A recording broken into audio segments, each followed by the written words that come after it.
오늘의 묵상 본문은 로마서 8장 31절에서 39절까지의 말씀입니다. 그런즉 이 일에 대하여 우리가 무슨 말 하리요? 만일 하나님이 우리를 위하시면 누가 우리를 대적하리요?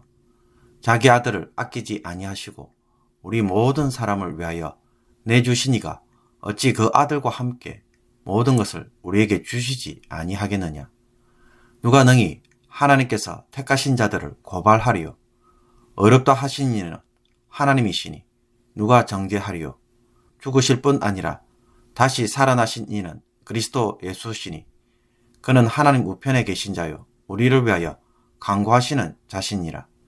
누가 우리를 그리스도의 사랑에서 끊으리요? 환난이나 공고나 박해나 기근이나 적신이나 위험이나 칼이랴. 기록된 바 우리가 종일 주를 위하여 죽임을 당하게 되며 도살당할 양같이 여김을 받았나이다 함과 같으니라. 그러나 이 모든 일에 우리를 사랑하시는 이로 말미암아 우리가 넉넉히 이기느니라.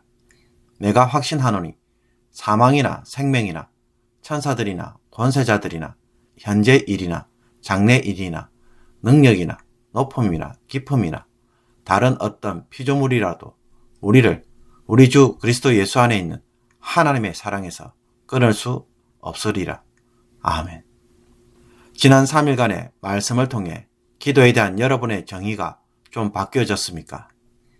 이번에 정말로 기도란 나의 필요를 하나님에게 간구하는 것이라는 이 생각이 철저하게 박살나야 합니다.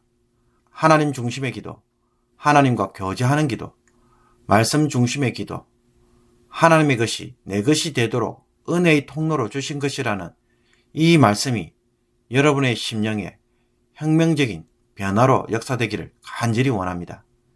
이것을 제대로 깨달으면 지금까지 나의 기도 생활이 얼마나 잘못되는지 알게 될 뿐만 아니라 신앙생활이 이제야 바르게 정립되어 간다는 것을 알게 됩니다. 그럼에도 불구하고 어떤 분들은 여전히 나의 필요를 중심으로 기도하는 습관에서 도무지 벗어나지를 못합니다. 그 이유가 무엇입니까? 삶이 너무 힘들고 나의 연약함과 재정적 어려움, 육신의 연약함, 미래에 대한 불안감이 끊임없이 나를 찾아오기 때문입니다. 내가 하나님을 열심히 의지하고 신앙생활을 하는 것도 알고 보면 하나님의 도움을 그 어느 누구보다 더 절박하게 원하기 때문입니다. 그래서 기도라도 하지 않으면 마음이 너무 답답해서 견딜 수 없기에 기도로 풀려고 하는 사람들이 있습니다. 이런 마음에 오늘 새벽 기도에도 나왔는데 목사님은 나의 필요를 잠시 제쳐두고 하나님의 말씀으로 기도하고 하나님의 음성을 듣고 하나님과 교제하라고 하면 그 마음이 어떻습니까? 모르는 바도 아니고 사모하지 않는 것도 아니지만 도무지 기도가 되지 못하고 마음만 무거워지고 더 답답해질 수 있는 것입니다. 초등학교를 다닐 때에 아버지가 하시던 일이 실패한 후 생활이 매우 어려웠던 적이 있었습니다. 당시에 초등학교 때까지는 학비가 무료였기에 그냥 다녀도 되었지만 대신에 육성회비라는 것이 있었습니다. 1970년대부터 자녀들의 교육을 위해 학부모들이 자발적으로 회비를 거두어서 학교에 주는 돈이었습니다. 그런데 말이 자발적이지 실제로는 학생들에게 은근히 독촉을 해서 강제적으로 내도록 하였습니다. 안 가져오면 체벌도 하였고 때론 내일부터 학교에 오지 말라는 협박도 들었습니다. 그런데 가정 형편이 어려워지자 저 역시도 육성회비를 내지 못하고 2달치인가 3달치가 밀렸습니다. 그래서 어머니에게 육성회비를 가져가야 한다고 말하니까 다음에 주겠다는 말만 하시고 학교에 가라라고만 하셨습니다. 육성회비가 없이 학교에 가면 선생님이 혼내고 더 이상 학교를 다니지 못하게 될 것처럼 겁을 주었습니다.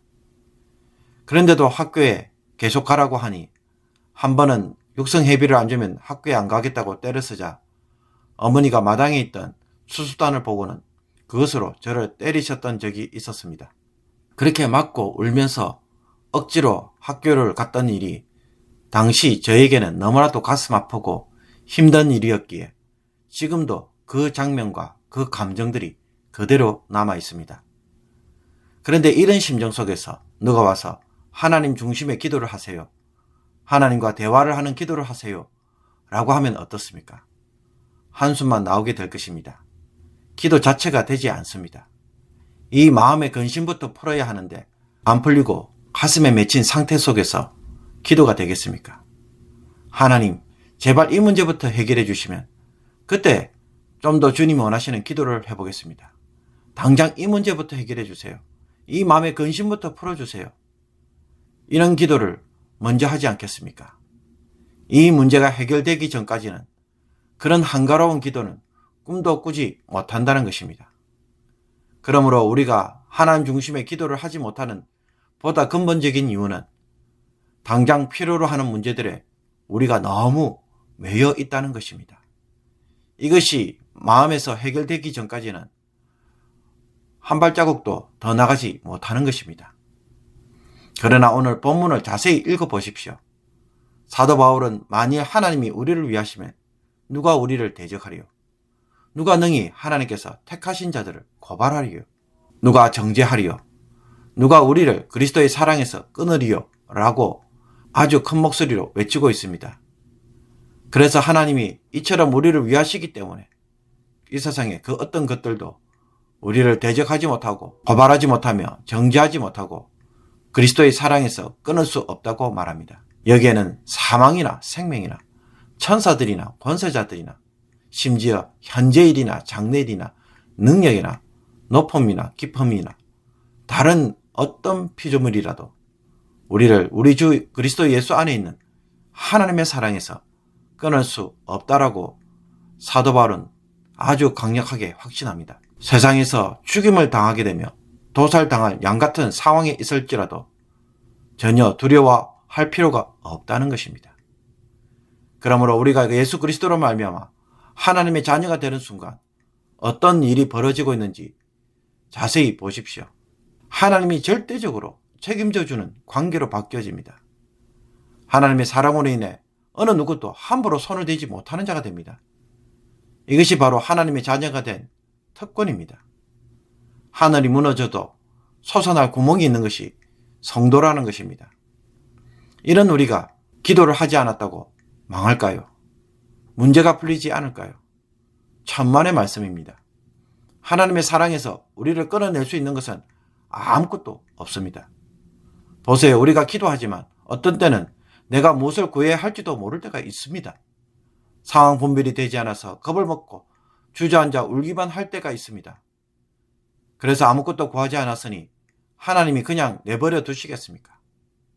이와 반대로 내가 구하는 것이 도리어 나를 망하게 할 때가 있습니다. 그래서 하나님이 내가 그렇게 기도했으니 그렇게 되도록 방치하시겠습니까? 그렇지 않습니다. 내 자신의 연약함과 부족함마저도 우리를 향한 하나님의 사랑을 끊을 수 없습니다. 그리스도 안에서 하나님의 절대적 사랑과 긍휼은 우리를 모든 상황에서 구원합니다. 그러니 다시 한번 잘 생각해 보십시오. 내가 하나님에게 기도함으로 얻은 것이 많습니까?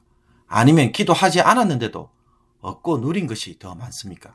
내 삶을 돌아보면 우리가 누리는 대부분은 구하지 않았음에도 불구하고 하나님이 세밀하게 채워주신 것들입니다.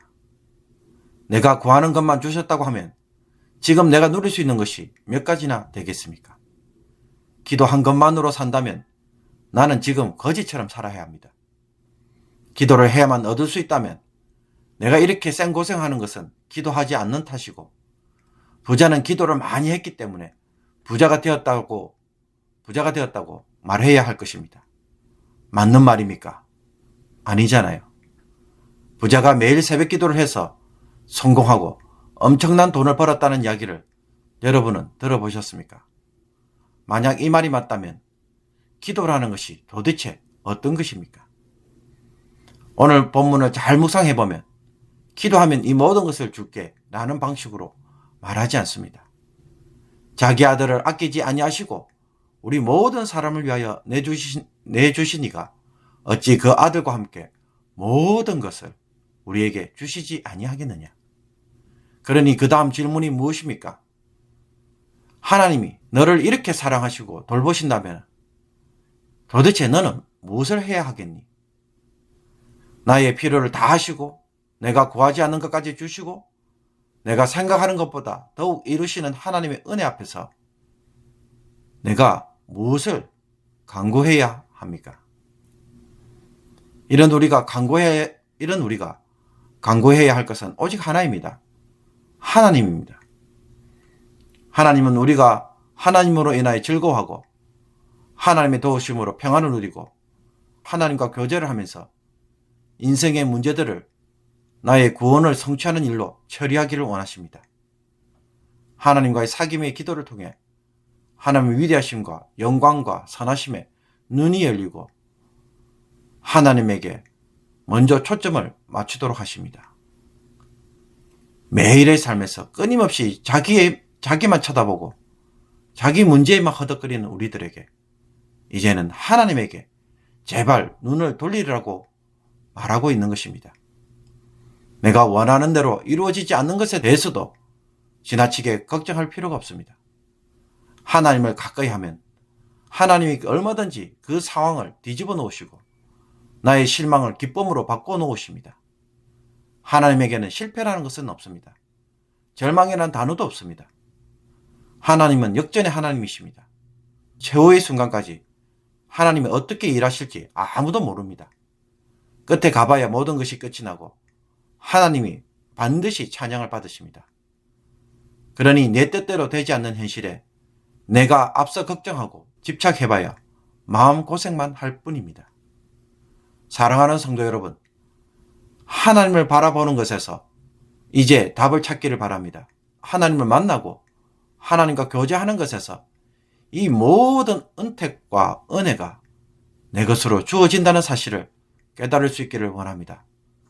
기도는 이 은혜를 누리도록 주신 것입니다.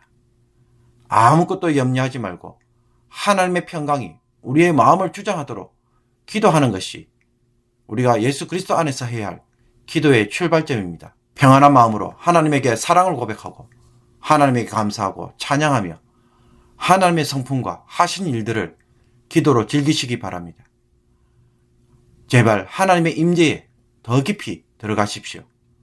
성막들에서 성소로, 성소에서 지성소까지 들어가는 기도를 하셔서 하나님 알고 하나님의 마음을 소원으로 품는 저와 여러분 되시기를 주님의 이름으로 축복합니다.